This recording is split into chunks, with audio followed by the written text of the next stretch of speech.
আজকে রান্না হবে ইলিশ মাছ।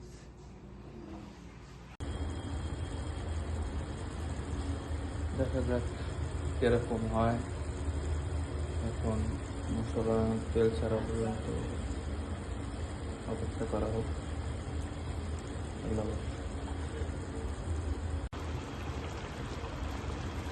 মাছ প্রায় অলমোস্ট হয়ে গেছে।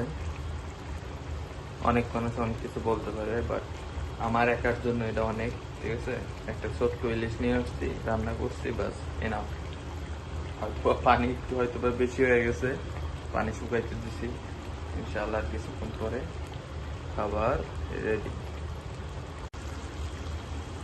খাবার তৈরি হয়ে গেছে। ভিডিওটা করা মাত্র শুধুমাত্র আমার বইয়ের কারণে। হ্যাঁ, আরে বা তুমি খাবার বানাও, একটু ভিডিও বানাও না কেন আমার চ্যানেলের জন্য? ঠিক আছে, বানাইলাম, খুশি এখন? ঠিক আছে।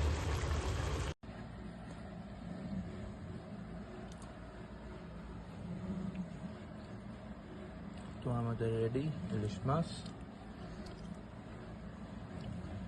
এখন খেয়ে টেস্ট করি, দেখি কেমন হয়েছে।